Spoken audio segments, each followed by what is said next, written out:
오늘 제목을 같이 한번 읽겠습니다. 시작. 모세처럼 자녀를 양육하라. 오늘은 교회가 2018년도 어린이 주일로 지키는 날입니다.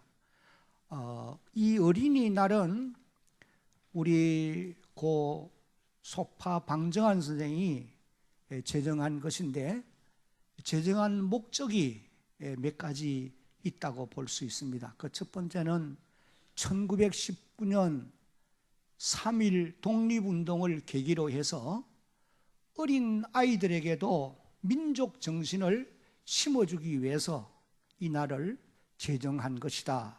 그렇게 이제 말한 것을 볼 수가 있습니다. 그리고 이제 두 번째 목적은 그 방정환 선생의 비문에 새겨져 있는 글귀를 보면서 알 수가 있는데, 그 시대에는 어린 아이들이 어른들로부터 홀대를 받고 경시 여김을 받았던 그런 일들이 많이 있었습니다. 우리가 자랄 때만 하더라도 어른들이 모인 곳에 아이들이 가면은 쫓아내지 않아요. 애들은 다 집에 가라 그러면서 어린 아이들을 홀대했던 그런 시대예요. 그런데 이 방정환 선생이 어린 아이들이랄지라도 인격을 존중하고 귀하게 여겨야 된다, 이것을 교육하기 위해서 어린이날을 제정한 것임을 알 수가 있습니다. 그의 비문에 보면은 어른들께 드리는 걸 그렇게 해놓고 거기에 이제 이렇게 새겨져 있어요. 어린이들을 내려다보지 마시고 치여다보아 주시오. 우러러 보아달란 말이에요. 멸시하는 눈으로 내려보지 말고 우러러 보아달라. 어린이를 가까이 하시어 자주 이야기하여 주시오. 어린 아이에게 경어를 쓰시되 늘 보드럽게 하여 주시오. 이발이나 목욕, 의복 같은 것을 때맞춰 하도록 하여 주시오. 잠자는 것과 운동하는 것을 충분히 하게 해 주시오. 어린이들이 서로 모여 놀만한 놀이터와 같은 것을 지어 주시오. 등등 이런 내용들로 쭉 기록되어져 있습니다. 우리가 이런 비문의 내용을 보면서 어린이날을 이런 목적으로 제정한 것이로구나, 이것을 알 수가 있습니다. 제일 처음에는 5월 1일을 어린이날로 제정했다가 얼마 후에는 1927년도에는 5월 첫 일요일, 첫 주일을 어린이날로 정했고, 그리고는 해방된 이후에 이제 5월 5일을 어린이날로 정했다가 1975년부터 정부가 이 날을 이제 공휴일로 정하고 오늘에 이르게 되어진 그와 같은 일이었음을 우리가 알게 됩니다. 그래서 오늘 이 시대는 교회가 어린이 주일을 지키는 목적을 조금 바꿔야 한다, 저는 그런 생각을 가져봅니다. 왜냐하면 오늘 이 시대는 어린 아이들을 너무 귀하게 여길 뿐 아니라, 물론 귀하게 여겨야 되지요. 그런데 가정들마다 보면은 어린 아이가 우상시 되어져 가는 그런 경지에까지 이르는 것이 오늘의 현실입니다. 그러므로 오늘 교회가 어린이 주일을 지키는 목적은 하나님 주신 어린 자녀들에게 이런 날을 맞이해서, 이런 어린이날을 맞이해서 믿음을 바르게 심어줄 수 있는 이런 기회로 삼아야 할 것이다, 저는 그런 생각을 가져봅니다. 하나님이 저와 여러분의 가정에 주신 자녀들은 다 귀중한 보배예요.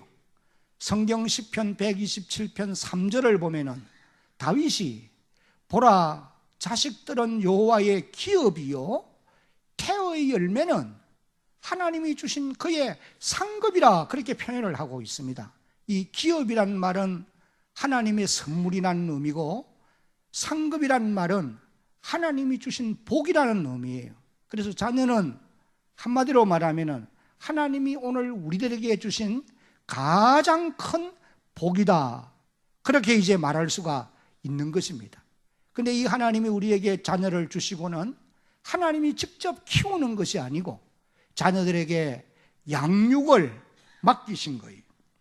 그러므로 오늘 부모된 모든 사람들은 마지막 그날에 하나님 앞에 서게 될 때에 자녀들에게 대한 신문을 반드시 받게 되어 있습니다. 왜? 하나님이 주신 가장 중요한 선물, 가장 중요한 기업을 주었는데 어떻게 경영했느냐, 어떻게 키웠느냐, 양육했느냐, 여기에 대해서 질문을 받게 되어 있다는 거예요.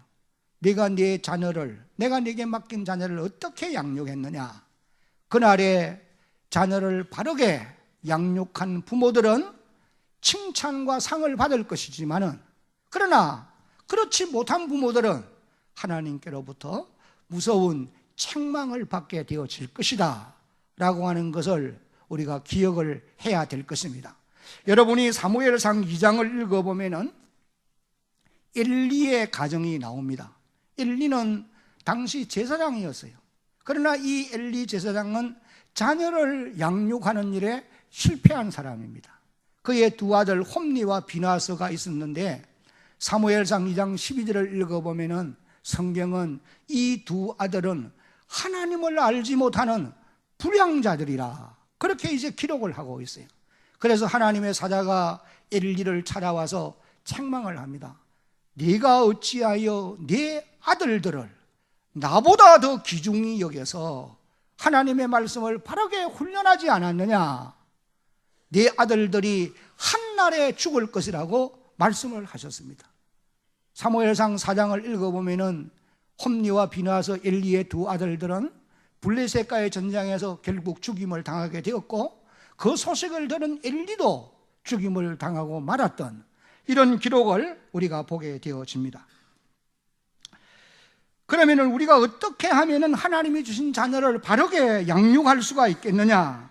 오늘 본문 말씀을 보면은 모세의 부모가 모세를 어린 나이 때 어떻게 양육을 했는가, 이걸 아주 짧은 내용으로 기록을 하고 있습니다.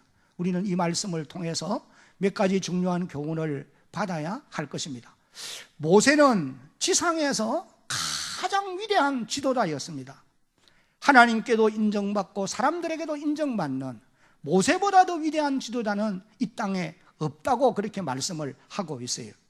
신명기 34장 10절을 읽어보면 이렇게 기록되어 있습니다. 신명기 34장 10절, 그 후에는 이스라엘에 모세와 같은 선지자가 일어나지 못하였나니 모세는 여호와께서 대면하여 아시던 자요, 그렇게 이제 기록을 했습니다. 그리고 히브리서를 읽어보면 히브리서 3장에서는 이 히브리서 기자가 모세를 하나님의 아들 예수 그리스도와 비교해서 말씀하시는 것을 볼 수가 있어요.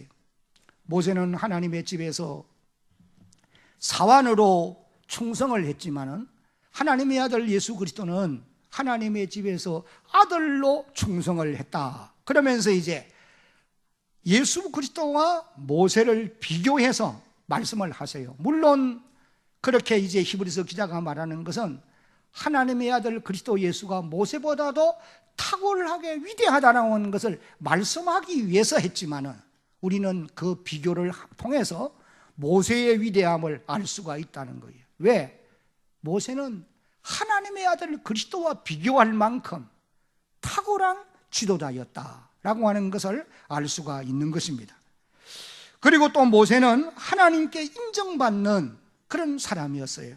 민수기 12장 8절을 읽어보면은 한번 이 말씀을 같이 한번 보겠습니다. 그와는 내가 대면하여 명백히 말하고 은밀한 말로 하지 아니하며 그는 또 여호와의 형상을 보거늘 너희가 어찌하여 내 종 모세 비방하기를 두려워하지 아니하느냐.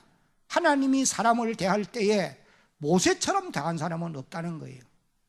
얼굴과 얼굴을 마주보고 말하듯이 하나님이 그렇게 말씀하는 그런 하나님이 귀하게 여기는 하나님의 지도자인데 어찌하여 너희가 모세 비방하기를 두려워하지 않느냐. 미리암이 모세를 비방하다가 결국은 이 말씀 이후에 보면은 그의 얼굴에 문둥병이 발하여지는 그런 안타까운 모습을 우리가 보게 되어지는 것입니다. 그리고 또 이 모세는 율법을 받아서 자기 백성들에게 전달한 전달자요, 그리고 또 자기 민족을 너무도 사랑하고 아낀 그런 지도자였음을 우리가 알 수가 있습니다. 출애굽기 32장 32절을 보면은 그러나 합의하시면 이제 그들의 죄를 사하시옵소서. 그렇지 않사오면 원컨대 주의 기록하신 책에서 어떻게 하리라? 내 이름을 지워버려 주십시오. 그러니 자기 민족을 얼마나 사랑했느냐. 하나님이 자기 백성들의 범죄함으로 인하여 진노해서 멸하고 모세를 통해서 새로운 민족을 일으키겠다고 말할 때에 모세가 하나님께 기도한 말씀이 바로 이 말씀이, 하나님 그렇게 하면 안 됩니다. 이 백성들을 여기서 멸하면 차라리 내 이름을 하나님의 생명책에서 지워버리더라도 이 백성들을 용서해 주십시오. 백성을 얼마나 사랑하는 지도자였는가 하는 것을 우리에게 보여주는 말씀이에요. 오늘 이 땅에 세움을 받는 정치하는 지도자들이나 앞장선 리더들이 정말 자기의 주어진 현재의 위치에서 나라와 민족을 이렇게 사랑할 수 있는 이런 사람들이 이 땅에 세워져 가야 될 줄로 여러분 믿으시기를 바랍니다. 그래서 유대인들이 모세를 너무도 존귀하게 여기고 그들은 모세의 제자인 것을 자랑스럽게 생각하는 모습을 봅니다.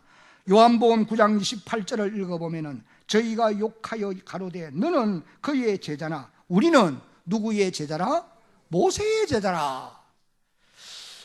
모세는 이와 같이 참으로 위대한 지도자였습니다. 예수님이 하나님과 사람에게 사랑스러워 갔던 것처럼 이 모세도 하나님께도 이렇게 사랑받고 많은 사람들로부터도 존경받고 귀하게 여김을 받은 그런 사람이었다는 것입니다. 사랑하는 여러분, 모세가 이처럼 위대한 사람이 될 수 있었던 것은 한마디로 말하면 믿음으로 자랐기 때문이다 라고 말할 수 있어요. 모세가 이렇게 위대한 사람이 된 것은 우연히 된 것이 아니고 믿음으로 자랐기 때문이다. 히브리서 11장 24절을 보면 믿음으로 모세는 장성하여 그렇게 기록되어 나옵니다. 믿음으로 모세는 장성하여 애굽의 모든 문화를 배우고 하나님이 기이 쓰는 사람으로 성숙되어 갈 수가 있었다는 거예요. 그런데 여러분, 우리가 여기서 꼭 한 가지 알아야 될 것은 모세의 믿음은 그의 부모 아버지 아므람과 어머니 요게벳의 믿음과 연결되어 있었다는 사실이에요. 히브리서 11장을 읽어보면 믿음으로 모세는 그렇게 이제 기록한 것을 믿음으로 모세가 났을 때에 모세가 태어날 때 부모의 믿음으로 이렇게 되었다라고 하는 것을 우리가 알 수 있다는 거예요. 마치 디모데후서를 읽어보면 디모데가 그의 외조모 로이스와 어머니 유니게의 믿음과 연결되어 있던 것과 같은 것입니다. 디모데후서 1장 5절에 이렇게 기록되어 있어요. 한번 같이 읽어봅니다. 시작. 이는 내 속에 거짓이 없는 믿음을 생각함이라. 이 믿음은 먼저 내 외조모 로이스와 내 어머니 유니게 속에 있더니 내 속에도 있는 줄을 확신하노라.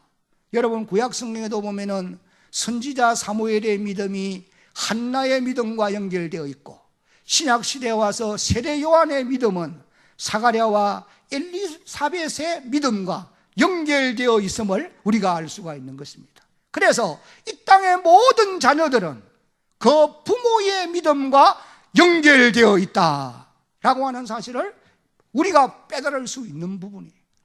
사랑하는 성도 여러분, 여러분의 가정의 자녀들이 여러분의 믿음과 항상 연관되어 있음을 기억하시기를 바랍니다.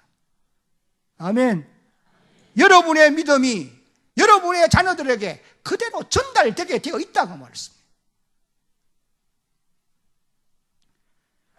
모세가 참으로 위대한 지도자라고 한다면 모세에게 영향력을 미쳤던 그의 부모는 참으로 위대한 사람들이다 라고 말할 수가 있는 것입니다. 하나님이 여러분에게 주신 귀한 자녀들이 여러분의 믿음을 본받아서 이 땅에서 모세처럼 하나님께 귀하게 쓰임받고 백성의 지도자로 자라갈 수 있는 이런 놀라운 역사가 있기를 예수님의 이름으로 축복합니다. 크게 아멘. 그러면 모세의 부모는 어떻게 모세를 양육했느냐? 모세의 부모는 첫째, 다 같이 한번 읽어봅니다. 시작. 아기가 났을 때에 그 아이에게서 아름다움을 보았습니다. 조금 전에 읽은 1절과 2절 말씀을 보면은 레위 가족 중 한 사람이 가서 레위 여자에게 장가들어 그 여자가 임신하여 아들을 낳으니, 그 다음에 그가 잘생긴 것을 보고 석 달 동안 그를 숨겼으니, 여기 그가 잘생긴 것을 보고, 이 말씀이 대단히 중요한 말씀이에요. 여러분, 키가 크고 얼굴이 아름답고 뭐 잘생긴 것은 그런 생각으로 그렇게 우리가 생각할 수 있잖아요. 그러나 여기 그가 잘생긴 것을 보고, 이 말씀 속에는 그보다 훨씬 더 넓은, 높은, 깊은 그런 차원의 의미가 포함되어 있는 말씀이라고 하는 것이에요. 이 말씀은 지난번 개역성경에서는 준수함이라 그런 표현을 했어요. 준수함, 준수하다, 그런 말 들어보셨죠?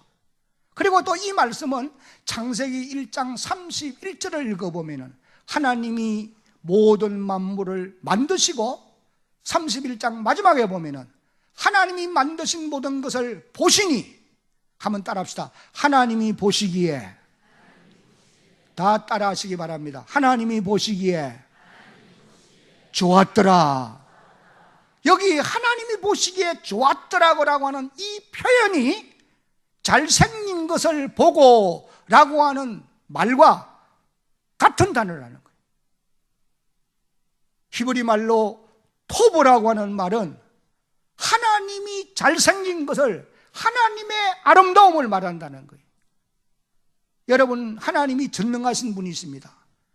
최고의 예술가라고도 말할 수 있고 창조주가 되시는 분이시죠. 그분이 만든 작품보다 더 아름다운 작품이 땅 위에 어떻게 있을 수 있겠어요? 바로 그 아름다움을 가리켜서 토브라고 표현한다는 거예요.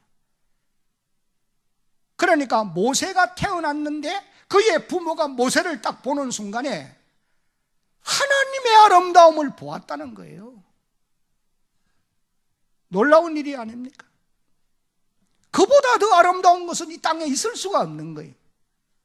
하나님의 토보를 보았다는 거예요.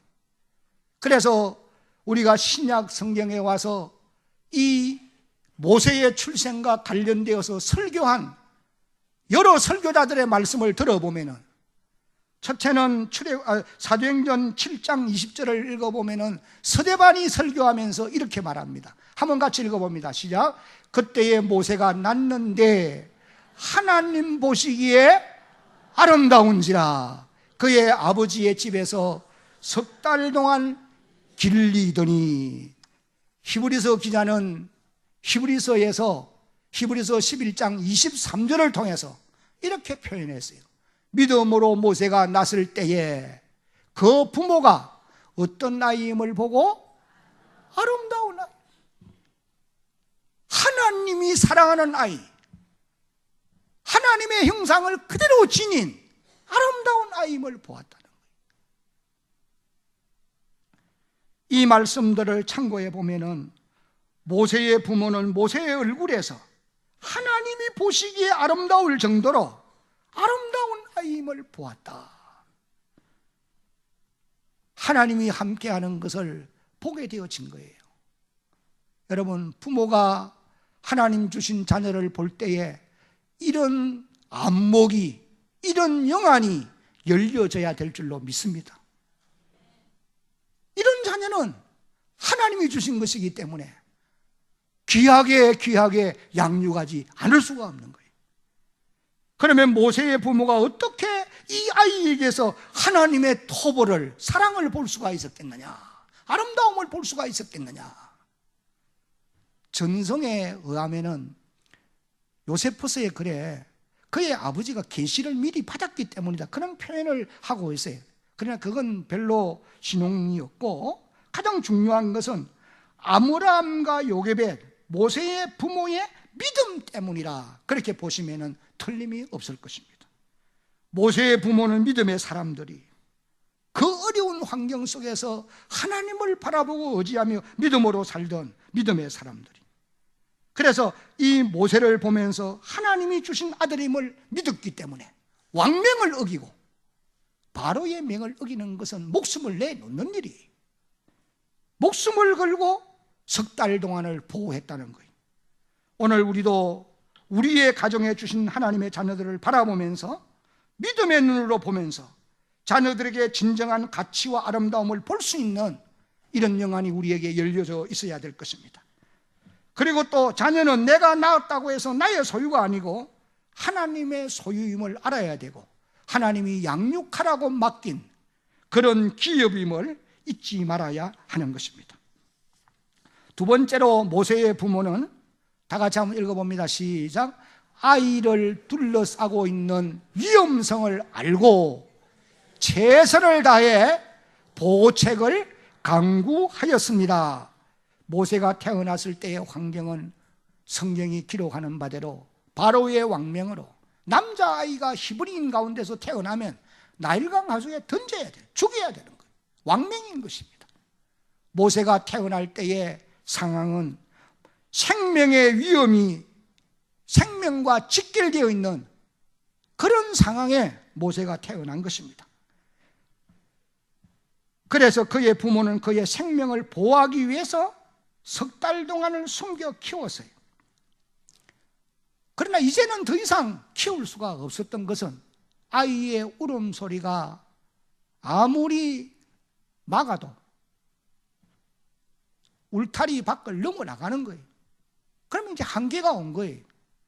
그래서 이 모세의 부모는 갈대로 상자를 만들고 그 안에 역청과 나무 진을 칠해서 물이 들어오지 못하게 하고 그 갈대 상자에 아기를 담아서 당시 애굽의 기부인들이 자주 목욕을 하러 나오는 나일 강변으로 가서 갈대 사이에 그 상자를 두게 되어진 것입니다. 그리고는 이제 모세의 누이 미리암을 지켜보도록 만들었죠. 7절을 보면은 미리암이 바로의 딸에게 이렇게 말합니다. 그의 누이가 바로의 딸에게 이르되 내가 가서 당신을 위하여 히브리 여인 중에서 유모를 불러다가 이 아기에게 젖을 먹이게 하리까, 그런 말을 해요. 여러분, 오늘 우리도 우리의 자녀들을 둘러싸고 있는 위험성을 알아야 하고 또 그 모든 위험들로부터 하나님이 우리에게 주신 자녀들을 지키려고 최선을 다해 노력을 해가야 한다는 것입니다. 오늘 이 세대는 바로처럼 왕명으로 아들이 나면은 하수에 던져 죽이라 그렇게 명령하는 왕은 이 땅에 없습니다, 이제. 그러나 우리가 분명히 알아야 되는 것은 성경은 바로보다 더 악한 왕이 이 땅에 있다, 분명히 말씀을 하고 계세요. 그 왕이 어떤 왕이냐? 요한복음 16장을 읽어보면 예수님께서 사단은 이 세상 임금이라고 표현을 했습니다. 에베소 2장을 읽어보면 1절 이후에 이 세상 권세, 사단은 공중에 잡은 권세를 가진 자다, 그렇게 이제 표현을 하고 있는 것입니다. 사단은 오늘도 자신이 가진 힘과 권력을 도구로 해서 우리의 자녀들을 깊은 죄악으로 빠뜨려 가지고 영혼도 망하게 하고 육신도 망하게 하려고 가전수단 방법을 동원하고 있습니다. 여러분, 오늘 우리가 사는 이 시대가 문화적인 면에서 너무 많이 발전했잖아요. 그런데 하나하나 좀 따져보십시오. 이 땅에 세상이 만들어 놓은 이 다양한 문화가 사단에게 조종을 받는 악한 사람들이 만든 문화가 너무 많다고 하는 사실이에요. 문화라고 하는 가면을 쓰고 나타나지만은도 어린 자녀들의 영혼을 피폐케 만들고 정신을 무너뜨리고 육체의 소욕을 따라 살아가도록 만드는 이런 것이 오늘의 현실의 문화라, 그렇게 말을 해도 과언이 아닐 거예요. 세상에 만들어져 있는 많은 문화들이 사단에게 조종받는 자들에 의해서 만들어진 문화가 아닌가, 저는 그런 생각을 해봅니다.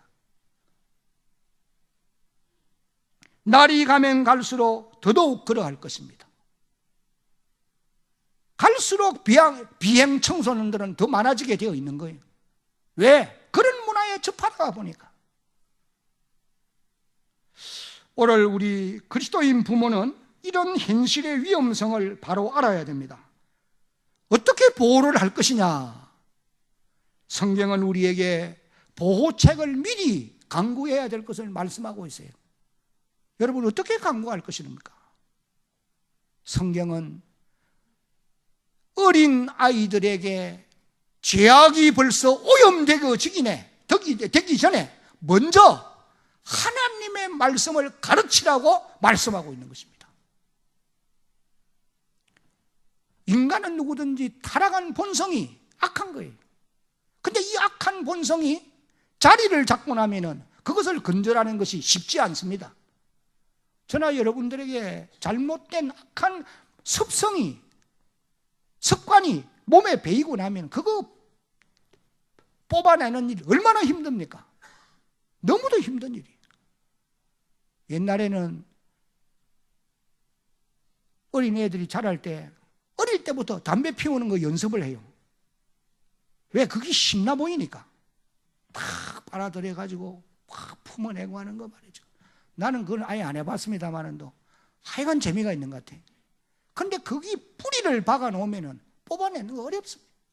그래서 하나님께서 우리에게 분명히 말씀하시기를 어린 자녀들에게 악이 뿌리를 내리기 전에 먼저 하나님의 말씀을 가르치라는 거예요. 이것이 신명기 6장 4절로 9절까지의 말씀이에요. 이스라엘아 들으라. 우리 하나님 여호와는 오직 유일한 여호와이시니 너는 마음을 다하고 뜻을 다하고 힘을 다하여 네 하나님 여호와를 사랑하라. 오늘 내가 네게 명하는 이 말씀을 너는 마음에 새기고 7절 같이 읽어봐야 됩니다. 시작. 네 자녀들에게 부지런히 가르치며 집에 앉았을 때든지 길을 갈 때든지 누워있을 때든지 일어날 때든지 이 말씀을 어떻게 할 것이며 가르치라는 거예요. 그래서 9절까지의 말씀을 읽어보면 하나같이 가르치라, 이것이 강조입니다. 여기 가르치라고 하는 말은 어떤 의미가 포함되어 있느냐면 날카롭게 예리하게 이런 뜻이 있어요. 그러니까 말씀을 가르칠 때 대충 가르치고 말면 안 된다는 거예요.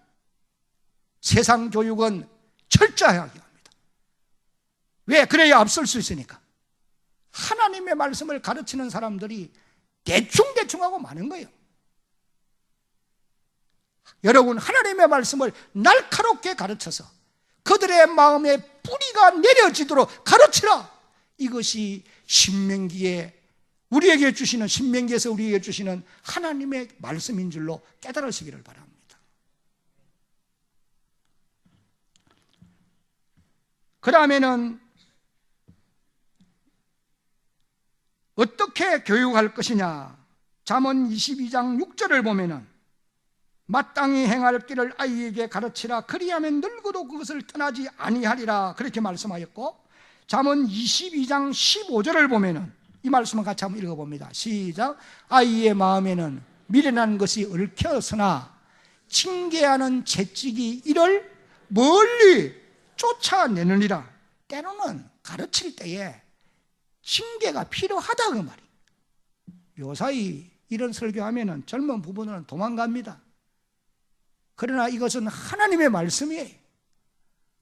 어린아이가 인격이 있습니다. 그러나 그건 삐뚤어진 인격일 수 있어요. 징계하는 채찍이 얽혀있는 미련한 것을 멀리 쫓아내게 된다. 이게 하나님의 말씀입니다. 사람을 만드신 하나님이 우리에게 일러주는 말씀인 줄로 깨달아 알아야 됩니다. 어린 나이 때 이것을 가르칠 것을 명하고 있어요.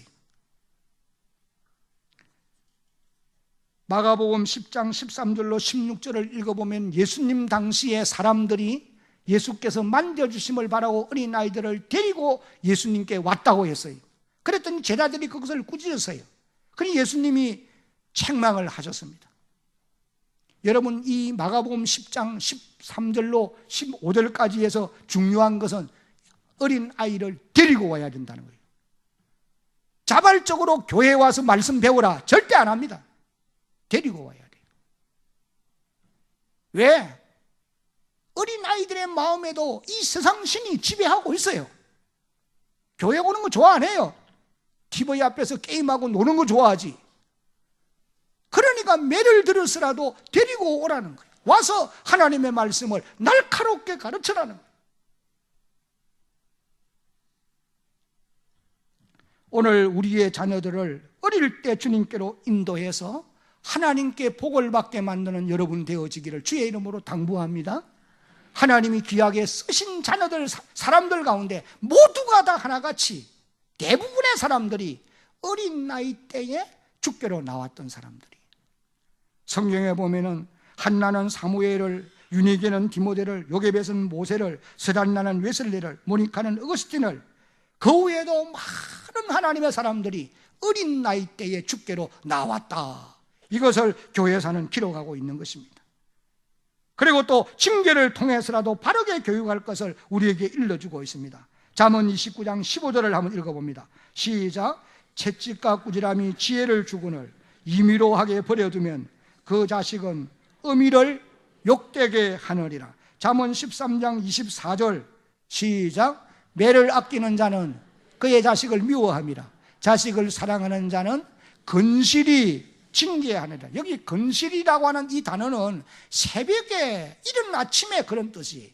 그러니까 죄악으로 오염되어지기 전에 이것을 하라는 거예요. 그리고는 모범면 교육을 통해서 자녀 양육할 것을 우리에게 가르칩니다. 바울이 고린도 교인들에게 편지하면서 내가 그리스도를 본받은 것처럼 너희는 나를 본받으라. 이제 마지막으로 모세의 부모는 다 같이 한번 읽어봅니다. 시작.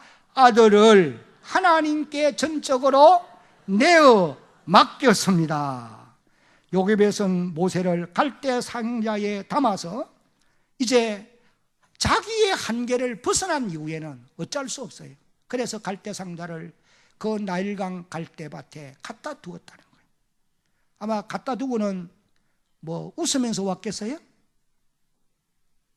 정말 하나님 앞에 간절히 기도했지 않겠어요? 하나님, 이 아들을 당신께 맡깁니다. 살고 죽는 것은 이제 당신의 손에 있습니다. 책임져 주십시오. 아마 정말 간절한 호소를 하나님께 올렸을 거예요. 베드로전서 5장 7절을 보면은 너희의 염려를 다 주께 맡겨버리라. 그리하면 주께서 너희를 근고하시리라 말씀했습니다. 여기 염려라고 하는 표현이 우리가 할 수 없는 일이 염려예요. 내가 할 수 없는 일을 내가 붙들고 발부동 치면은 나만 손해예요. 내가 할 수 없는 일들은 주님께 맡기라는 거예요. 그리하면 주가 너희를 돌보실 것이다. 오늘 우리 부모가 마지막으로 할 수 있는 일은 우리의 자녀들을 모세의 어머니 요게벳처럼 주님께 맡기는 일인 줄로 믿습니다. 여러분의 자녀들을 집에 가두어 둘 수 없잖아요. 일정한 나이가 되면은 벗어납니다. 아무리 여러분이 붙들어 두려고 해도 안 됩니다. 벗어납니다. 세상 속으로 나가게 되어 있어요. 세상의 문화를 접하게 되어 있어요. 세상의 악한 동무들을 만나게 되어 있어요. 어떻게 말을 할 겁니까? 하나님께 맡기는 길밖에 없어요. 그때는 맡기는 길밖에 없어요. 주님께 내어 맡겨야 된다는 거예요. 요게벳이 아들을 내어 맡겼더니 9절로 10절을 읽어보면 하나님이 책임져 주신 것을 기록하고 있어요. 바로의 딸이 그에게 이르되 이 아이를 데려다가 나를 위하여 젖을 먹이라. 내가 그 싹을 주리라. 여인이 아이를 데려다가 젖을 먹이니 요게벳은 자기의 아들에게 젖을 먹이며 돈을 받았어요. 그 아이가 자라매 바로의 딸에게로 데려가니 그의 아들이 되니라. 그가 그 이름을 모세라 하여 가로되 이는 내가 그를 물에서 건져내었음이라 하였더라. 모세의 어머니 요게벳은 모세가 한 4살 이상까지 품에서 젖을 먹이며 양육을 시켰다. 그렇게 이제 추정을 해볼 수가 있습니다. 그 어린 나이 때에 모세가 어머니 품에서 젖을 먹고 자라지 않아요. 요게벳이 무엇을 가르쳤어요? 그의 모습에서 하나님의 사랑, 하나님이 그를 아끼고 좋아하고 귀하게 여기는 하나님의 토벌을 보았기 때문에 그렇게 젖을 먹이면서 너는 희번입니다. 앞으로 이 민족을 애굽에서 구해낼 지도자가 되어야 된다. 계속 심어줬지 않겠어요? 어린 시절에 철저히 어머니로부터 이런 신앙훈련, 믿음의 훈련을 배웠다고 볼 수 있어요. 말씀을 맺겠습니다. 여러분의 가정에 하나님 주신 자녀들을 모세처럼 믿음으로 잘 양육해서 이 땅에 귀하게 쓰임받는 역사가 있기를 예수님의 이름으로 축복합니다.